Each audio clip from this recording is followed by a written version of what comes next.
পৃথিবীতে এমন কোন বাপের বেটার এখনো জন্ম হয় নাই যে আমি রেজাউল করিম আবরারের সামনে বসে আমাদের হানাফিদের আমলকে জাল প্রমাণ করবে, হানাফিদের নামাজকে জাল প্রমাণ করবে। পৃথিবীতে এমন কোন বাপের বেটার জন্ম হয় নাই।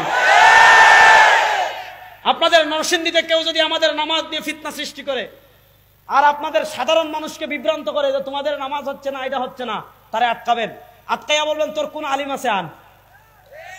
জাহিল না যে আরবি পড়তে পারে এরকম না। এখন তো তাদের ওইদিন ইয়েতে গেছি, কুমিল্লায় গেছি, তারা সিএনজি চালক করে বলে বাহাস করতে না যে আরবি পড়তে পারে, কোরআন পড়তে পারে, হাদিস পড়তে পারবে, তাদের 5 জন আসবেন, আমরা 4 জন আনবো। যদি আমাদেরটা ভুল হয় আমরা ভুল স্বীকার করব, তাদেরটা যদি ভুল হয় ভুল স্বীকার না করুক আর না করুক, সাধারণ মানুষের ভিতর বিভ্রান্তি সৃষ্টি করবে না। এবার আমি নরসিংদীর মুসলমান আপনাদের কাছে জানতে চাই, যারা সাহাবায়ে কেরাম থেকে বেশি সহিহ হাদিস বুঝে এরা আহলে হাদিস না শয়তান? জোরে বলেন, এরা আহলে হাদিস না শয়তান? তারা আমাদের সাধারণ মানুষ যারা আছে, আমাদের সাধারণ পাবলিক যারা আছে, তাদেরকে খুব সুন্দর করে একটা কথা বলে। কি কথা? যে আমাদের তো কোরআন আছে, আমাদের তো হাদিস আছে, কোরআন হাদিস বাদ দিয়ে ইমাম আজম আবু হানিফাকে মানতে হবে কেন? কোরআন হাদিস বাদ দিয়ে ইমাম শাফিকে মানতে হবে কেন? কোরআন হাদিস বাদ দিয়ে ইমাম মালিককে মানতে হবে কেন? কোরআন হাদিস বাদ দিয়ে ইমাম আহমদ ইবনে হাম্বলকে মানতে হবে কেন? এই প্রশ্নটা তারা সাধারণ মানুষের ভিতর ছড়িয়ে দেয়। আজকে আমি খুব সহজ করে, একদম সহজ করে, মাযহাব কি, তাকলিদের প্রয়োজনীয়তা, কেন আমরা ইমাম আজম আবু হানিফাকে মানি, খুব সহজ করে আপনাদের সামনে ব্যাপারটা উপস্থাপন করে আমার বক্তব্য শেষ করব। দেখেন, আজকে আমি আমাদের কিতাব কম দেখাবো, তাদের কিতাব থেকে আমি বিষয়টা বোঝানোর চেষ্টা করব। বোঝানোর চেষ্টা করার আগে আমি আপনাদেরকে একটা প্রশ্ন করব, সবাই বুঝে উত্তর দিবেন।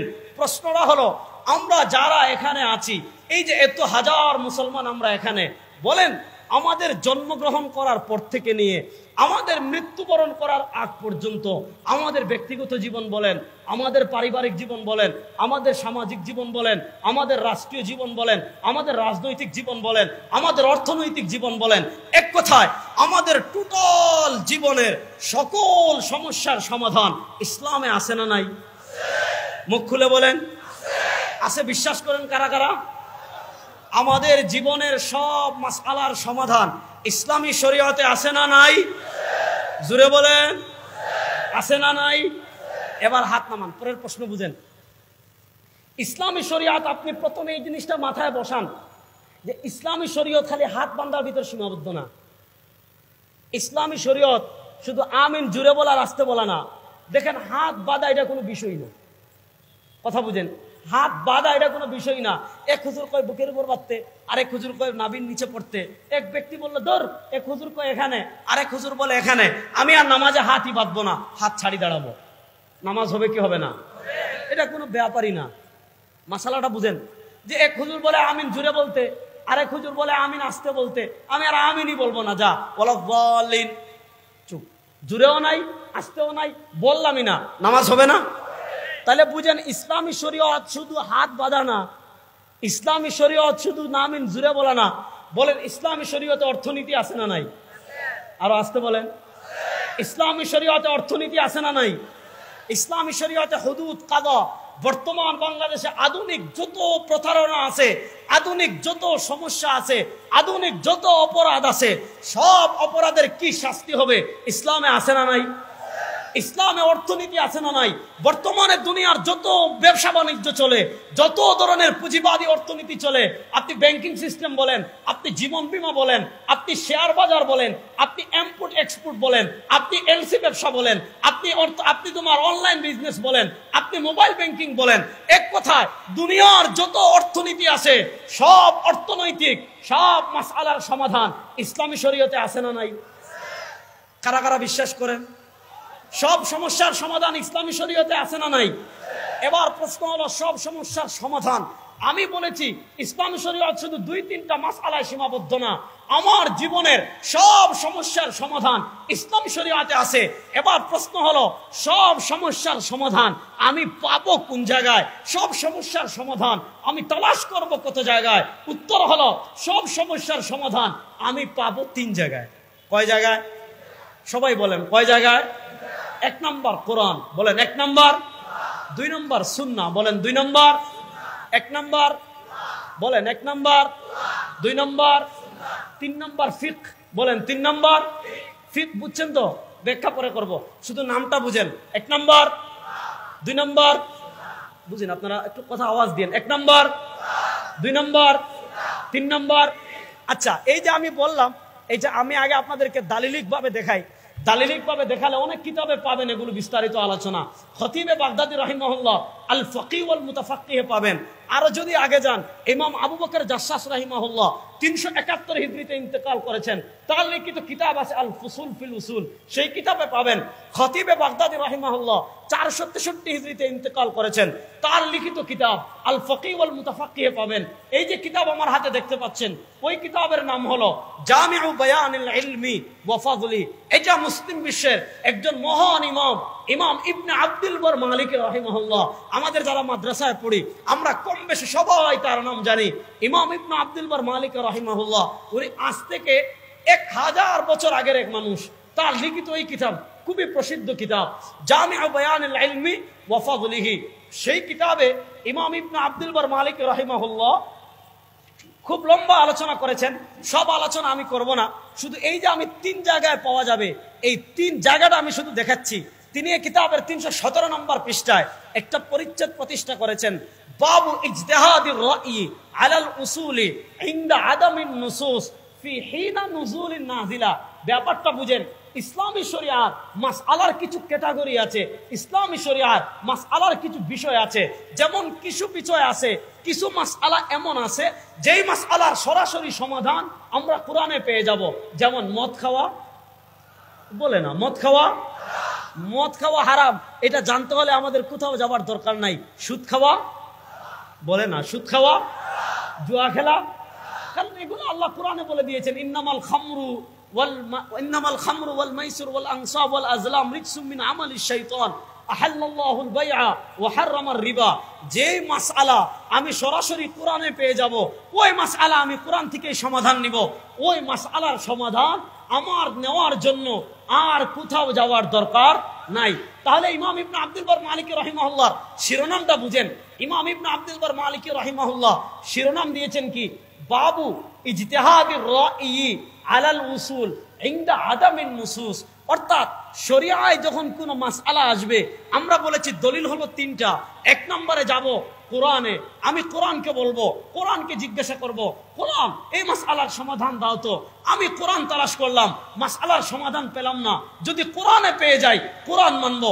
যেমন নামাজের মাসআলা বুঝেন, নামাজকে আমি যদি কোরআনকে জিজ্ঞেস করি, ও কোরআন নামাজ পড়া কি, কোরআন জবাব দিবে আকিমুস সালাহ, নামাজ পড়া ফরজ। আমি যদি কোরআনকে জিজ্ঞেস করি, ও না কোরআন নামাজ কখন পড়বো, কোরআন জবাব দিবে ইন্নাস সালাতা কানাত আলাল মুমিনিনা কিতাবাম মাওকুতা। কোরআন জবাব দিবে ওয়াক্ত মতো নামাজ পড়তে হবে। কিন্তু এবার প্রশ্ন হলো, কোন ওয়াক্ত কখন পড়বো, কোন নামাজ কিভাবে পড়বো, কোন নামাজ কত রাকাত পড়বো, কোন নামাজ কত সময় পড়বো? কোরআনে তো বিস্তারিত ডিটেইলস দেয় নাই। কোরআনে বলেছে আকিমুস সালাহ, নামাজ কেমনে পড়বো, কখন পড়বো, কিভাবে পড়বো, ব্যাখ্যা করেছেন মুহাম্মাদুর রাসূলুল্লাহ। তাহলে আমরা যদি কোরআনে পাই কোরআন মানবো, কোরআন না পেলে হাদিস মানবো, ঠিক কিনা? এবার বর্তমানে বাংলাদেশে আরেক ভয়ঙ্কর দল বের হয়েছে, এদের নাম আহলে কোরআন। আছে না নাই? আমাদের ঢাকায় এক বুড়া শয়তান আছে ডক্টর মতিয়ার, এই কিউআরএফ কোরআন রিসার্চ ফাউন্ডেশনের প্রতিষ্ঠাতা। আবার উত্তরবঙ্গে আরেক বুড়া শয়তান আছে ডক্টর মুজাম্মিল। এগুলা মোবাইল, ইউটিউব, ফেসবুক এগুলার কারণে ইমান বিধ্বংসী একটা ফিতনা সমাজে ছড়িয়ে দিয়েছে। তারা বলে আমরা শুধু কোরআন মানি, হাদিস মানি না, অথচ কোরআনের ব্যাখ্যা হাদিস। আল্লাহ বলেছেন নাজ্জালনা ইলাইকা যিকরা লিতুবাইয়িনা লিন-নাসি মা নুযিলা ইলাইহিম। কোরআনের ব্যাখ্যা করবেন মুহাম্মদুর রাসূলুল্লাহ সাল্লাল্লাহু আলাইহি ওয়াসাল্লাম। যেমন কোরআন বলে আকিমুস সালাহ, নামাজ পড়ো, কিভাবে পড়বো, কেমনে পড়বো, কখন পড়বো, কত রাকাত পড়বো, কোরআন বলে নাই, ব্যাখ্যা দিয়েছেন মুহাম্মদুর রাসূলুল্লাহ সাল্লাল্লাহু আলাইহি ওয়াসাল্লাম। এবার মুহাম্মদ সাল্লাল্লাহু আলাইহি ওয়াসাল্লামের ব্যাখ্যা মানতে হবে। কোরআন বলে আতিউল্লাহ ওয়া আতিউর রাসূল। কোরআন বলে ওয়া মান ইউতিউর রাসূলা ফাকাদ আতা আল্লাহ। কোরআন বলে মা আতাকুমুর রাসূল ফাখুযু ওয়া মা নাহাকুম আনহু ফান্তাহু। কোরআন বলে ফালা ওয়া রাব্বিকা লা ইউমিনুনা হাত্তা ইউহাক্কিমুকা ফীমা শাজারা বাইনাহুম। কুরআন বলে ইয়া আইয়ুহাল্লাযীনা আমানু লা তুকদ্দিমু বাইনা ইয়াদাইল্লাহি ওয়া রাসূলিহি। সুতরাং যারা আমাদের দেশে এই থিম চলাবে যে আমরা হাদিস মানি না, শুধু কোরআন মানি, পরিষ্কার কথা, যারা হাদিস মানে না তারা কাফের কাফের কাফের। বলেন যারা হাদিস মানে না তারা, বড় আস্তে বললেন এটা, যারা হাদিস মানে না তারা, জুড়ে বলেন যারা হাদিস মানে না তারা। তাহলে যারা আহলে কোরআন নামে এই থিম চলাবে যে আমরা শুধু কোরআন মানি, হাদিস মানি না, হাদিসকে যারা দলিল মানবে না, হাদিসকে যারা অস্বীকার করবে, তারা মুসলমান না কাফের? বলেন তারা মুসলমান না কাফের? তাহলে আমরা এক নম্বরে যাব কোরআনে, এক নম্বরে যাব, আলোচনার মানে শিকড় গুলাটা বুঝবেন, তাহলে সামনের আলোচনা বোঝা সহজ হবে। আমরা এক নম্বরে যাব, বলেন এক নম্বরে যাব কোরআনে, না পেলে হাদিসে। এই যে দুইটা কথা বললাম, এই প্রসঙ্গে পৃথিবীর কোনো মানুষের ভিতর কোনো ইখতিলাফ নাই। দেখেন আজকে যারা হাদিসকে দলিল মানে না, আমি শুধু এতটুকু দেখাই, এই যে কিতাবের নাম আল কিফায়া ফি ইলমির রিওয়ায়া, ওই যে ইমামের নাম আগে বলেছিলাম খতিবে বাগদাদি রাহিমাহুল্লাহ, পৃথিবী বিখ্যাত আলেম ছিলেন, ইমামুল মাশরিক ছিলেন, 463 হিজরিতে ইন্তেকাল করেছেন খতিবে বাগদাদি রাহিমাহুল্লাহ। এই কিতাবে শিরোনামই দিয়েছেন, কি শিরোনাম? আমি শুধু শিরোনামটা পড়ি তাহলে ব্যাপারটা আপনাদের কাছে সুস্পষ্ট হবে। তিনি তার কিতাবের 23 নম্বর পৃষ্ঠায় শিরোনাম দিয়েছেন বাবুন মা জাআ ফি তাসমিয়াতি বাইনা হুকমি কিতাবিল্লাহ ওয়া হুকমি সুন্নতি রাসূলিল্লাহ ফি উজুবিল আমাল। অর্থাৎ কোরআনে যদি কোনো আমল আমাদের জন্য আবশ্যক করে, সেটা যেমন আমাদের জন্য মানা জরুরি, হাদিস আবশ্যক করলে সেটাও আমাদের জন্য মানা জরুরি। কোরআন কোন জিনিসকে হালাল করলে সেটা যেমন আমাদের জন্য মানা জরুরি, হাদিস কোন জিনিস হালাল করলে সেটাও আমাদের জন্য মানা জরুরি। কোরআন আমাদেরকে কোন জিনিস হারাম করলে সেটাও আমাদের জন্য মানা জরুরি। হাদিস আমাদের জন্য কোন জিনিস হারাম করলে সেটাও আমাদের জন্য মানা জরুরি। যারা বলবে না শুধু কোরআন মানি হাদিস মানি না, তারা কাফের। যারা বলবে কোরআন মানি হাদিস মানি না, তারা, তাহলে এই দুইটা প্রসঙ্গে সবাই একমত যে কোরআনে পেলে কোরআন মানবো, হাদিসে পেলে হাদিস মানবো। এই দুইটা এতটুকু পর্যন্ত লামাযহাবীদের সাথে আমাদের ইখতিলাফ নাই। কিন্তু 3 নম্বর প্রসঙ্গে এসে আমাদের লাগে। 3 নম্বর কি? দেখেন এখানে ইমাম ইবনে আব্দুল বার মালিকি রাহিমাহুল্লাহ তার জামিউ বায়ানুল মুফাদ্দিলিহির 903 নম্বর হাদিস থেকে শুরু করে সর্বমোট 903 নম্বর হাদিস থেকে 926 মোট এই যে কোরআন সুন্নাহ ফিকহ, এইটার পক্ষে ইমাম ইবনে আব্দুল বার মালিকি রাহিমাহুল্লাহ মোট হাদিস উল্লেখ করেছেন 23টা হাদিস তো পড়ে বিস্তারিত বলার সুযোগ নাই। শুধু এতটুকু বুঝেন, নবী করিম সাল্লাল্লাহু আলাইহি ওয়াসাল্লাম মুআয ইবনে জাবালকে ইয়ামান পাঠানোর সময় 1 নম্বর যে হাদিসটা, যেটা সুনানুত তিরমিজিতে আসছে, খতিবে বাগদাদি আল ফকিহ ওয়াল মুতাফাক্কিহ এনেছেন, ইমাম ইবনে আব্দুল বার মালিক রাহিমাহুল্লাহ জামিউ বায়ানুল ইলম ওয়া ফাদলিহিতে এনেছেন যে নবী করিম সাল্লাল্লাহু আলাইহি ওয়াসাল্লাম মুআয ইবনে জাবালকে ইয়ামান পাঠানোর সময় জিজ্ঞেস করলেন, কাইফা তাকলি ইদা আরাসতা লাকা আরদান ইয়া মুআয, ও মুআয ইবনে জাবাল, ইয়ামানবাসী যখন কোনো মাসআলার সমাধান নিয়ে আসবে কি দিয়ে সমাধান দিবে? মুআয ইবনে জাবাল বলেন 1 নম্বরে সমাধান দিব কোরআন দিয়ে।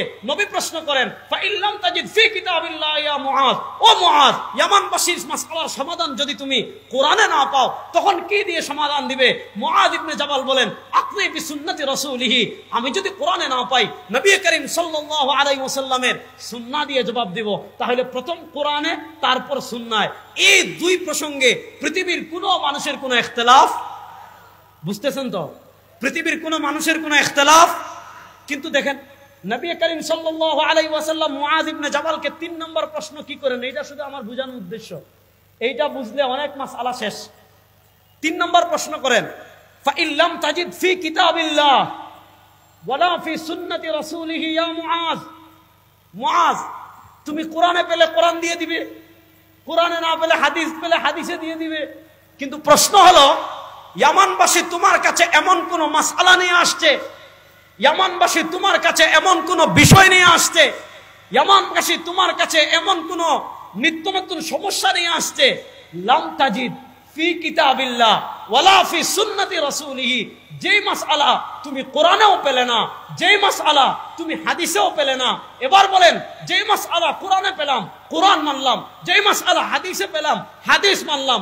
এবার বলেন, যেই মাসআলা কোরআনেও পেলাম না, যেই মাসআলা হাদিসেও পেলাম না, ওই মাসআলা আমাদের আর আলোচনা করার দরকার নাই। ওই মাসালা আমাদের আর ইসলাম ধর্মে কোনো সমাধান নাই। বুঝে বলেন, ওই মাসালার সমাধান ইসলামী শরীয়তে আছে না নাই? এবার প্রশ্ন হলো, যেমন আমি মনে করেন সহজ করে বলি, বর্তমান পৃথিবীর অর্থনীতি যা আছে, টোটাল অর্থনীতির সব মাসালার সমাধান ইসলামী শরীয়তে আছে না নাই? আচ্ছা, আমি সহজ করে শুধু একটা মাসালা বলি, তাহলে সামনেরটা বুঝানো। এবার বসলে এক বৈঠকে 1 লক্ষ মাসালা বলা যাবে, কোরআনে পাবেন না, হাদিসে পাবেন না। যেমন মনে করেন আপনার কাছে প্রচুর অলস টাকা আছে, নগদ প্রচুর টাকা আছে, আপনার অলস টাকা পড়ে থাকে। এখন অলস টাকা আপনার লাগে না, কি করলেন? 10 লাখ টাকা আপনার কাছে আছে, আপনি ইসলামী ব্যাংকে গিয়ে, শাহজালাল ব্যাংকে গিয়ে, অগ্রণী ব্যাংকে গিয়ে বা যে কোনো ব্যাংকে গিয়ে কি করলেন? 10 লাখ টাকা ডিপোজিট করে রাখলেন। বুঝেন? 10 লাখ টাকা 1 বছরের জন্য, 2 বছরের জন্য, 3 বছরের জন্য, 4 বছরের জন্য, 5 বছরের জন্য ডিপোজিট করে রাখলেন। এবার প্রশ্ন হলো, ব্যাংকে টাকা ডিপোজিট করে রাখা জায়েজ নাকি না জায়েজ? 1 নম্বর প্রসঙ্গ বুঝেন। 2 নম্বর প্রসঙ্গ, ডিপোজিট করে টাকা রাখলে, সেভিং অ্যাকাউন্টে টাকা রাখলে বছর শেষে ব্যাংকওয়ালারা আমাকে যে ইন্টারেস্ট দেয়, যে আমি ডিপোজিট করার কারণে যে ইন্টারেস্টটা পেলাম, সেভিং অ্যাকাউন্টে টাকা রাখার কারণে যে ইন্টারেস্টটা পেলাম, প্রশ্ন হলো ব্যাংক আমাকে যে ইন্টারেস্ট দেয়, ওই ইন্টারেস্টটা আমার জন্য হালাল নাকি হারাম? বলেন, আধুনিক ব্যাংকিং এর যত মাসআলা আছে, ব্যাংক থেকে লোন নিতে পারবো কিনা, ব্যাংক থেকে মুজারাবা ভিত্তিক চুক্তি করে লাভ নিতে পারবো কিনা? কিছুদিন আগে সরকার, আপনারা দেখেছেন, পেনশন স্কিম করেছে, ওইটা টাকা রেখে আমি নিতে পারবো কিনা? বলেন, আধুনিক অর্থনীতির যত মাসআলা আছে, আধুনিক ব্যবসা বাণিজ্যের যত মাসআলা আছে, শেয়ার বাজারের মাসআলা বলেন, আপনি এক্সপোর্ট ইম্পোর্টের ব্যবসার কথা বলেন, আপনি এলসির কথা বলেন, বড় বড় অনলাইন বিজনেসের কথা বলেন, আমি আপনাদের কাছে জানতে চাই, এই সব মাসআলার সমাধান ইসলামী শরীয়তে আছে না নাই? জুড়ে বলেন, ইসলামী শরীয়তে আছে না নাই? এবার প্রশ্ন হলো, ব্যাংকিং, অগ্রণী ব্যাংক থেকে ডিপোজিট করে টাকা নিয়ে ইন্টারেস্ট নেওয়ার কথা আপনি কোরআনে পাবেন? নবী করিম সাল্লাল্লাহু আলাইহি ওয়াসাল্লামের কোন হাদিসে পাবেন? বড় আসতে না কইলেন। আচ্ছা, রাসূল করিম ইসলামের যুগে মদিনায় অগ্রণী ব্যাংক ছিল, তাহলে অগ্রণী ব্যাংক না থাকলে ইসলামী ব্যাংক তো ছিল, তাহলে শাহজালাল ব্যাংক, তাহলে ডাচ বাংলা ব্যাংক, তাহলে বাংলাদেশ ব্যাংক, তাহলে সুইচ ব্যাংক, তাহলে বিশ্ব ব্যাংক। তাহলে নবী করিম সাল্লাল্লাহু আলাইহি ওয়াসাল্লামের যুগে কোন ব্যাংকিং সিস্টেম ছিল? জুড়ে বলেন, নবী করিম সাল্লাল্লাহু আলাইহি ওয়াসাল্লামের যুগে কোন ব্যাংকিং সিস্টেম ছিল? এবার প্রশ্ন হলো, নবী করিম সাল্লাল্লাহু আলাইহি ওয়াসাল্লামের যুগে ব্যাংকিং সিস্টেম ছিল না, নবী করিম সাল্লাল্লাহু আলাইহি ওয়াসাল্লামের যুগে অনলাইন কেন্দ্রিক বিজনেস ছিল না, নবী করিম সাল্লাল্লাহু আলাইহি ওয়াসাল্লামের যুগে ইম্পোর্ট এক্সপোর্ট ব্যবসা ছিল না। এবার প্রশ্ন হলো, ওই ব্যবসা আমি সরাসরি কোরআনে পাবো না, ওই ব্যবসার সমাধান আমি সরাসরি হাদিসে পাবো না। প্রশ্ন হলো, যারা বলে আমি কোরআন হাদিসের বাহিরে মাযহাব মানি না, হাদিস মানি না, ফিকহ মানি না, তাকলিদ করি না, তারে বলবেন, ভাই, প্রাথমিকভাবে তোর সাথে আমার কোনো দ্বিমত নাই, তোর সাথে কোনো ইখতিলাফ নাই। তুই বলস ইমাম মানুষ না, আবু হানিফা মানুষ না, শাফি মানুষ না, আহমদ মানুষ না, মালিক মানুষ না, ঠিক আছে, তুই কি মানুষ যে শুধু কোরআন আর হাদিস মানি? তাকে বলবেন, ভাই ঠিক আছে, আমার 20টা মাসআলার সমাধান দেওয়ার দরকার, আমি 4 মাযহাবের ইমামদেরকে বাদ দিয়ে দিলাম, আমি ফিকহ বাদ দিলাম, আমি মাযহাব বাদ দিলাম, সব বাদ দিলাম, তুই শুধু আমাকে হাদিস থেকে ওই মাসআলাটা দেখা, ব্যাংকে টাকা ডিপোজিট করে রাখতে পারবো কিনা, তুই শুধু আমাকে হাদিস থেকে এতটুকু দেখা, শেয়ার বাজারে ইনভেস্ট করতে পারবো কিনা, তুই শুধু আমাকে এতটুকু দেখা, কোন জীবন বীমা ইন্স্যুরেন্স করতে পারবো কিনা। তখন বলবে কি জানেন, আমাদের শেখ আব্দুর রাজ্জাক বিন ইউসুফ বলেছেন এটা হালাল, আমাদের অমুক শায়েখ বলেছেন এটা হারাম। তাহলে প্রশ্ন হলো, তুই না বললে কোরআন হাদিসের বাইরে কিচ্ছু মানিস না, তাহলে ব্যাংকিং এর মাসআলায় আব্দুর রাজ্জাক বিন ইউসুফের কথা কেন বললি? আসলে তুইও তাকলিদ করিস, আমরাও করি, আমরা করি ইমামে আযম আবু হানিফা, আর তোরা করিস আব্দুর রাজ্জাকের মতো মূর্খের যে সূরা ফাতিহা পড়তে পারে না। কথা ভালো করে বুঝবেন। তাহলে যেই মাসআলা কোরআনে পেলাম কোরআনে মানবো, হাদিসে পেলাম হাদিসে মানবো। যখন কোরআন হাদিসে পাবো না, 2 সূরত বুঝেন, এই প্রসঙ্গটা বুঝলে, এই কথাটা বুঝেন, আর মাযহাব ফিকহ নিয়ে জীবনে কোনো ইখতিলাফ থাকবে না। কোরআনে পেলে কোরআন মানলাম। আচ্ছা, ফজরের নামাজের ফরজ কয় রাকাত? সবাই একমত তো? আচ্ছা বলেন, ফজরের নামাজ ফরজ 2 রাকাত, এটা বুঝতে হলে আমার ইমামে আযম আবু হানিফার দরকার আছে? না, আমরা হাদিসে আছে। যোহরের নামাজের ফরজ, নরসিংদীর মুসলমান কথা বলেন, আমি তো আপনাদের দূরের মানুষ না, বলেন যোহরের নামাজের ফরজ। আচ্ছা বলেন, জোহরের নামাজের ফরজ 4 রাকাত, এইটা বুঝতে হলে ইমামে আযম আবু হানিফার দরকার আছে? ইমামে আযম আবু হানিফার দরকার লাগে কখন? এটা বুঝেন, খুব মনোযোগ দিয়ে এই প্রসঙ্গটা বুঝেন। যখন আমি কোরআনেও পাবো না, হাদিসে পাবো না, দেখেন তখন সমাধান কি? নবী করিম সাল্লাল্লাহু আলাইহি ওয়াসাল্লাম মুআয ইবনে জাবালকে জিজ্ঞাসা করেন, ফাইন লাম ইয়াকুন ফি সুন্নতি রাসূলিল্লাহ ফাইন লাম ইয়াকুন ফি কিতাবিল্লাহি ওয়ালা ফি সুন্নতি রাসূলিল্লাহ ইয়া মুআয, ও মুআয, তুমি যখন কোরআনেও পাবে না, হাদিসেও পাবে না, তখন কি করবে? মুআয ইবনে জাবাল রাদিয়াল্লাহু তাআলা বলেন, আজতাহিদ, ওগো আল্লাহর নবী, যখন কোরআনেও পাবো না, হাদিসেও পাবো না, আমি কি করব জানেন? কোরআন সুন্নাহ রিসার্চ করে, কোরআন সুন্নাহ গবেষণা করে, কোরআন সুন্নাহ স্টাডি করে ইয়ামানবাসীর মাসআলার সমাধান বের করব। এবার দেখেন, যখন কোরআনে পাবো, কোরআন মানবো, কোরআনে পাবো না, হাদিসে পাবো, হাদিস মানবো, কোরআনেও পাবো না, হাদিসেও পাবো না, তখন দুই সুরত, হয় আপনি মুআয ইবনে জাবাল হবেন, মনোযোগ, অথবা ইয়ামানবাসী হবেন। যদি আপনি মুআয ইবনে জাবাল হন, মানে কি? যেমন মুআয ইবনে জাবালের এই যোগ্যতা ছিল, মুআয ইবনে জাবাল কোরআন সুন্নাহর এত গভীর জ্ঞানী ছিলেন, মুআয ইবনে জাবাল কোরআন সুন্নাহ এত বেশি বুঝতেন যে তিনি কোরআন সুন্নাহ রিসার্চ করে বের করতে পারেন। এখন প্রশ্ন যদি হয়, যদি আপনি বলেন যে আমি ব্যাংকিং এর মাসআলার সমাধান কেমনে নিব, আমি অর্থনীতির মাসআলার সমাধান কেমনে নিব, আমি আধুনিক ব্যবসা বাণিজ্যের মাসআলার সমাধান কেমনে নিব, আমি আধুনিক পরিবারতন্ত্রের মাসআলার সমাধান কেমনে নিব, হয় আপনি মুআয ইবনে জাবাল হবেন। যে মুআয ইবনে জাবাল যেমন মুজতাহিদ ছিলেন, কোরআন সুন্নাহ রিসার্চ করে সব বের করতে পারতেন, যদি আপনি মুআয ইবনে জাবালের মতো এইরকম হন যে আপনি গবেষণা করে সব বের করতে পারবেন, আপনার জন্য কোনো ব্যক্তির তাকলিদ করা হারাম। এবার আমি জানতে চাই, ও নরসিংদীর হাজার মুসলমান, আমি আপনাদের কাছে একটা প্রশ্ন করতে চাই, এখানে এমন কোন ব্যক্তি আছেন কিনা, এখানে এমন কে আছেন যে আপনার জন্মগ্রহণ করার পর থেকে নিয়ে মৃত্যুবরণ করার আগ পর্যন্ত আপনার জীবনে যত মাসআলা আসবে, কোন হুজুরের কাছে যাওয়ার দরকার নাই, কোন শায়েখের কাছে যাওয়ার দরকার নাই, কোন আল্লামার কাছে যাওয়ার দরকার নাই, কোন মুফতির কাছে যাওয়ার দরকার নাই, আল্লামা মিজানুর রহমান সাইদের কাছে যাওয়া লাগবে না, আল্লামা আব্দুল মালিকের কাছে যাওয়া লাগবে না, আল্লামা মুফতি দিলওয়ারের কাছে যাওয়া লাগবে না। এমন কে আছেন যে আমার জন্মের পর থেকে নিয়ে মৃত্যু পর্যন্ত যত মাসআলা আসবে আমি নিজে নিজে গবেষণা করে, মুআয ইবনে জাবাল যেমন সব বের করতে পারতেন, আমিও তেমন গবেষণা করে সব বের করতে পারবো। এই হাজার হাজার মুসলমানের ভিতর এমন একজন থাকলে হাত তুলেন তো যে আমি গবেষণা করে সব বের করতে পারবো। একজনও নাই। যদি কেউ থাকে না হাত তুলেন, তাহলে আমি আপনার খাদিম হয়ে যাবো, এত বড় মুস্তাহিদ নরসিংদীতে রেখে। তাহলে কে কে পারবেন না দেখি, তারা হাত তুলেন তো, যে আমরা গবেষণা করে সব বের করতে পারবো না, কে কে হাত তুলেন। তাহলে আমরা গবেষণা করে বের করতে পারবো না, আরো আসতে কোন, আমরা গবেষণা করে বের করতে পারবো। তাহলে আমরা যেহেতু পারবো না, তাহলে তো আমাদের আমল করার দরকার নাই। হ্যাঁ বুঝেন, আমরা গবেষণা করে বের করতে পারবো, এ কথায় তো একমত। একটু জুড়ে হাত তুলেন তো, কারা কারা পারবেন না? আমরা গবেষণা করে বের করতে পারবো, জুড়ে বলেন, আমরা গবেষণা করে বের করতে পারবো। তাহলে আমরা যেহেতু পারবো না, তাহলে তো আমাদের আমল করার দরকার নাই। এখন আপনি কেমনে আমল করবেন? দেখেন, আমাদের হানাফি মাযহাবের ইমামদের কিতাব দেখালে বিশ্বাস নাও করতে পারেন।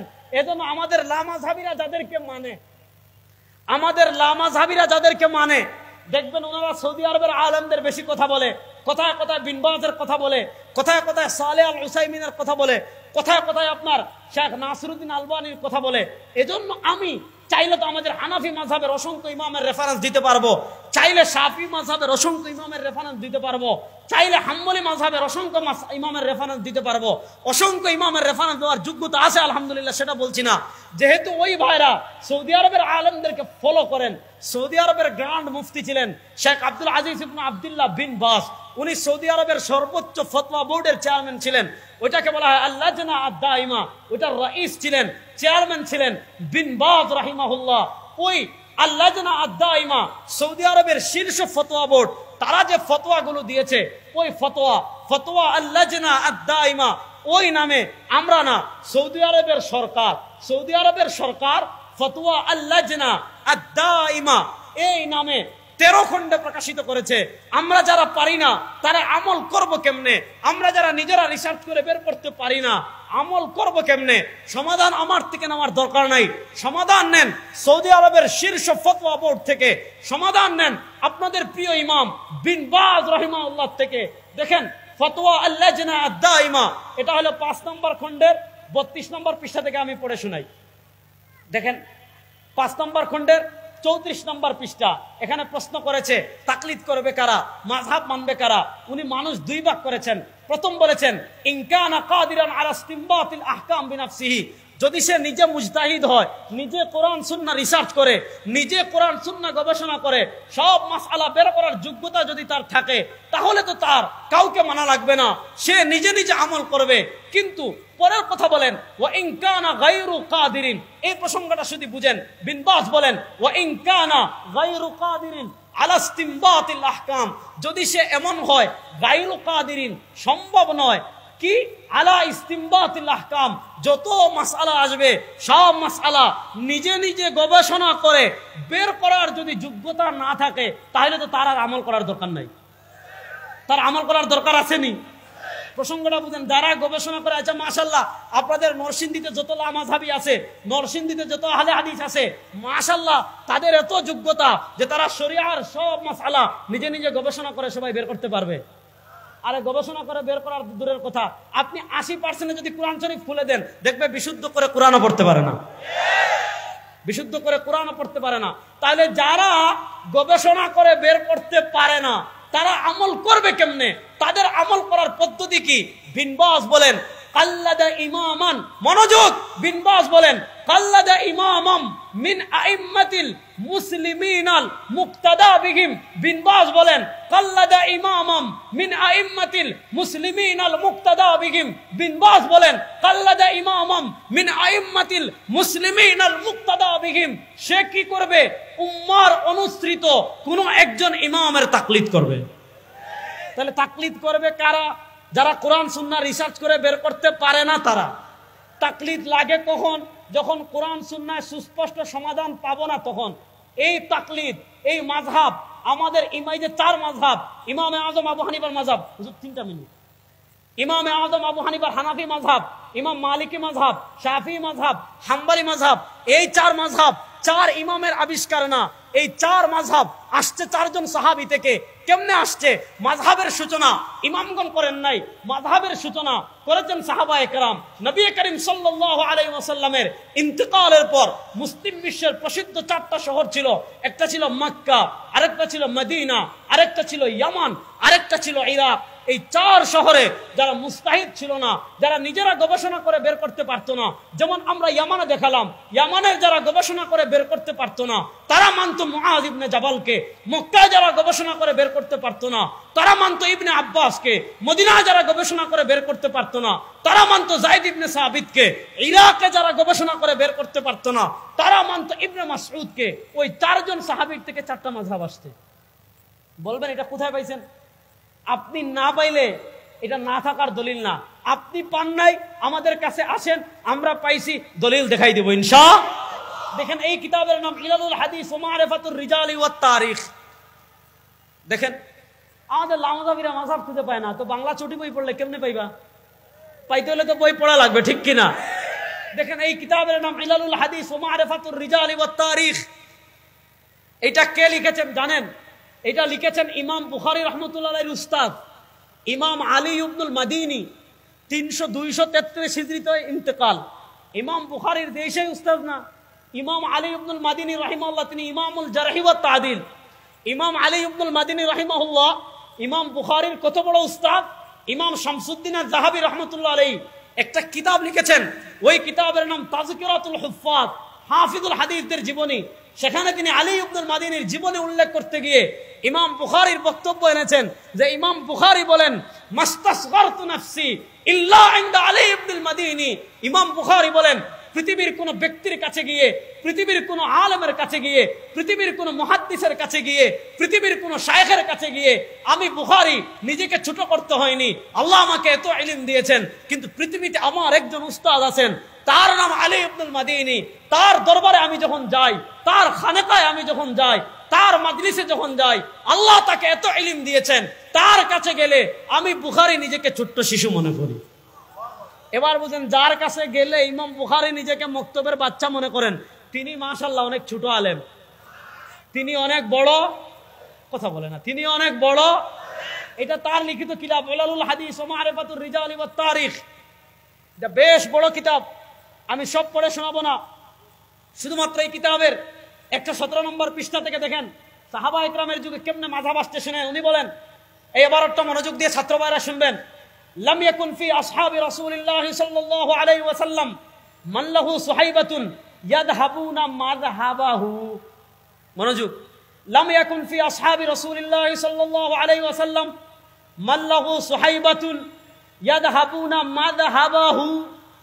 যে সাহাবায়ে কেরামের আমি সব জায়গায় বলি, একজন সাহাবীও লামাযহাবী ছিলেন না। বলেন, একজন সাহাবীও লামাযহাবী ছিলেন? কথা কয় না। একজন সাহাবীও লামাযহাবী ছিলেন? দলিল আমার না, দলিল ইমাম বুখারীর উস্তাদের কিতাব। আজ থেকে 1240 বছর আগের কিতাব। আজ থেকে 1240 বছর আগের কিতাবে পাওয়া গিয়েছে, লাম ইয়াকুন ফি আসহাবি রাসূলিল্লাহ সাল্লাল্লাহু আলাইহি ওয়াসাল্লাম মান লাহু সুহাইবাতুন ইয়াযহাবুনা মাযহাবাহু ওয়া ইফতুনা বিফতওয়াহু ওয়া ইয়াসলুকুনা তরিকাতাহু ইল্লা সালাসা আব্দুল্লাহ ইবনে মাসউদ ওয়া যায়েদ ইবনে সাবিত ওয়া আব্দুল্লাহ ইবনে আব্বাস। যে উনি বলেন কোন সাহাবী লামাযহাবী ছিলেন না। সাহাবায়ে কেরাম তিনজন সাহাবীর মাযহাব মানতেন। যারা মক্কায় থাকতেন তারা মানতেন ইবনে আব্বাসকে, যারা মদিনায় থাকতেন তারা মানতেন যায়েদ ইবনে সাবিতকে, যারা ইরাকে থাকতেন তারা মানতেন হযরত আব্দুল্লাহ ইবনে মাসউদকে, যারা ইয়ামানে থাকতেন তারা মানতেন মুআদ ইবনে জাবালকে। ওই চারজন বিখ্যাত সাহাবীর থেকে চারটা মাযহাব এসেছে। ওই ইবনে মাসউদ রাদিয়াল্লাহু তাআলার যে মাযহাব, ওই মাযহাব ইবনে মাসউদের পরে ওই মাযহাবের রক্ষণাবেক্ষণ করেছেন হযরত আলকামা। আলকামার পর ওই মাযহাবের রক্ষণাবেক্ষণ করেছেন হযরত ইব্রাহিম নাখাই। হযরত ইব্রাহিম নাখাইর পর ওই মাযহাবের রক্ষণাবেক্ষণ করেছেন হাম্মাদ ইবনে আবি সুলাইমান। হাম্মাদ ইবনে আবি সুলাইমানের পর ওই মাযহাবের রক্ষণাবেক্ষণ করেছেন ইমামে আযম আবু হানিফা। সুতরাং মাযহাব ইমামে আযম আবু হানিফা আবিষ্কার করেন। এখন প্রশ্ন করতে পারেন, তাইলে যদি ইবনে মাসউদের মাযহাব, এই প্রশ্নের উত্তর দিয়ে শেষ। প্রশ্ন করতে পারেন, যদি মাযহাব ইবনে মাসউদের, তাহলে এটার নাম হলো মাযহাব ইবনে মাসউদ, এটার নাম হলো মাযহাবে হানাফি কেন হইল? এটার জবাব ইবনে তাইমিয়া রাহিমাহুল্লাহ দিয়েছেন তার মাজমুউল ফতওয়াতে। ইবনে তাইমিয়া রাহিমাহুল্লাহ তার জগদ্বিখ্যাত কিতাব মিনহাজুস সুন্নাতিন নবওয়িয়াতে দিয়েছেন। কিতাব খুলে দেখাচ্ছে না, সময় যাব, সংক্ষেপে শুধু এতটুকু বলি। আমরা হাদিসের একটা কিতাবের নাম জানি, বুখারী শরীফ। জানেনি? কারা কারা বুখারী শরীফের নাম জীবনে একবার শুনছেন দেখি তো? হাদিসের একটা কিতাবের নাম কি শরীফ? আচ্ছা বলেন, বুখারী শরীফের কথা কি ইমাম বুখারী না নবী করিম ইসলামের? সব কথা রাসূলুল্লাহ ইসলামের। তাহলে এটার নাম হওয়া দরকার ছিল মুহাম্মদ শরীফ, ঠিক কিনা? কারণ কথা তো বুখারীর না, হাদিস তো রাসূলুল্লাহ ইসলামের। এটার তো নাম হওয়ার কথা ছিল মুহাম্মদ ইসলাম শরীফ। বুখারী শরীফ কেন হয়েছে? কথা রাসূলুল্লাহ ইসলামের। ইমাম বুখারী সাজিয়েছেন, ইমাম বুখারী গুছিয়েছেন, ইমাম বুখারী সুবিন্যস্ত করেছেন, এজন্য ওইটার নাম বুখারী। কথা রাসূলুল্লাহ ইসলামের। ইমাম মুসলিম সাজিয়েছেন, ইমাম মুসলিম গুছিয়েছেন, ইমাম মুসলিম সুবিন্যস্ত করেছেন, ওই জন্য ওইটার নাম হলো মুসলিম শরীফ। ঠিক তেমনি ভাবে মাযহাবে হানাফি এসেছে ইবনে মাসউদ থেকে, এটাকে সাজিয়েছেন, গুছিয়েছেন, সুবিন্যস্ত করেছেন ইমামে আযম আবু হানিফা, ওইটার নাম হানাফি। সুতরাং ভালো করে বুঝেন, যারা আজকে আমাদের সমাজে মাযহাব নিয়ে সন্দেহ ছড়ায়, মাযহাব নিয়ে আপত্তি ছড়ায়, এরা আসলে মাযহাব কি এটাও বুঝে নাই। দেখেন, তারাও মানে আমরাও মানি, তারাও মানে আমরাও মানি। আমরা যে মাসালা সরাসরি কোরআন সুন্নাহ পাই না, ওই মাসালা আমল করার জন্য মাধ্যম বানিয়েছি ইমামে আযম আবু হানিফাকে। আমরা মাধ্যম বানিয়েছি ইমামে আযম আবু হানিফাকে। তারাও কি করে? মাধ্যম মানে, তারাও মাযহাব মানে। পার্থক্য হলো, আমরা গবেষণামূলক মাসআলার সমাধান নেই ইমামে আযম আবু হানিফা রাসূল থেকে, আর লামাযহাবীরাও মাযহাব মানে। পার্থক্য হলো, আমরা মানে ইমামে আযম আবু হানিফার, তারা মাধ্যম মানে আব্দুর রাজ্জাক বিন ইউসুফের মতো গন্ড মূর্খ যে কোরআন শুদ্ধ করে পড়তে পারে না।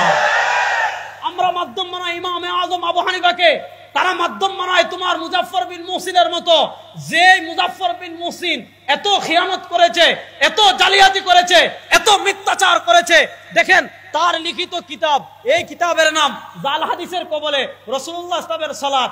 এই কিতাবে সে কত ভয়ঙ্কর ভয়ঙ্কর অভিযোগ করেছে। এক নম্বরে অভিযোগ করেছে উসমান রাদিয়াল্লাহু তাআলা বেদাত করেছেন।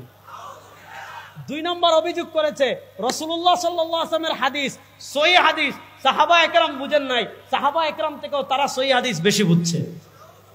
আচ্ছা দেখেন, শেষ 2 মিনিট দেন না, একটু বাস করি, দাঁড়ান, বিরক্ত হয়ে না, মুরব্বীরা আসছে, একটু বলি।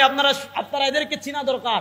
আপনারা মনে করেন এরা সহিহ হাদিস, সহিহ হাদিস, সহিহ হাদিস, কিন্তু সারা সহিহ হাদিসের নামে উম্মাহর সবচেয়ে বড় দুশমন যারা শিয়া, শিয়াদের আকীদা ছিল সাহাবায়ে কেরামের ব্যাপারে খারাপ ধারণা তৈরি করা। সাহাবায়ে কেরাম ছিলেন এই উম্মাহর সবচেয়ে বড় স্তম্ভ।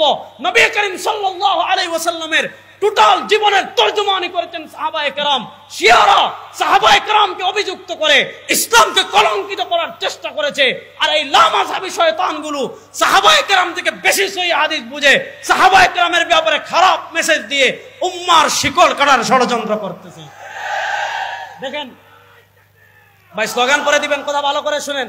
নবী করিম সাল্লাল্লাহু আলাইহি ওয়াসাল্লামের কথা হাদিস কি? মা উযিফা ইলা নবী সাল্লাল্লাহু আলাইহি ওয়াসাল্লাম মিন কওলিন আও ফি'লিন আও তাকরীরিন।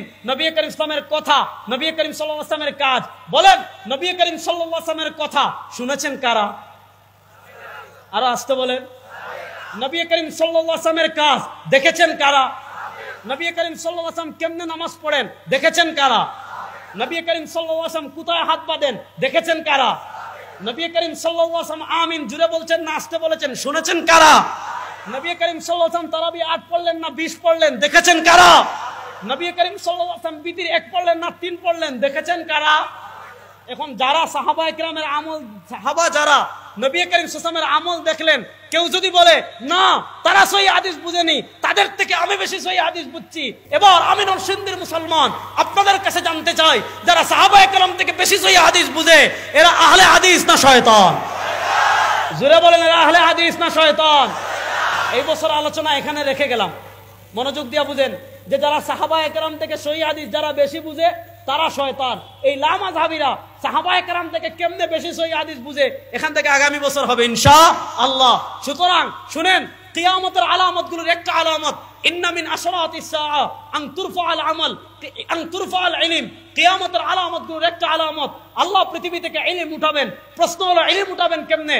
নবী করিম সাল্লাল্লাহু আলাইহি ওয়াসাল্লাম বলেন, ইন্নাল্লাহা লা ইয়ানতাজিউল ইলমা ইনতিজাআনহি ওয়া ইন্নামা ইয়ানতাজিউল ইলমা বিকবজিল উলামা ফাআফতাউ বিগাইরি ইলমিন ফাযাল্লু ওয়া আযাল্লু। কিয়ামতের আলামতগুলোর একটা আলামত, মধু বিক্রি করে ভাইরাল হবে, সিডি বিক্রি করে ভাইরাল হবে।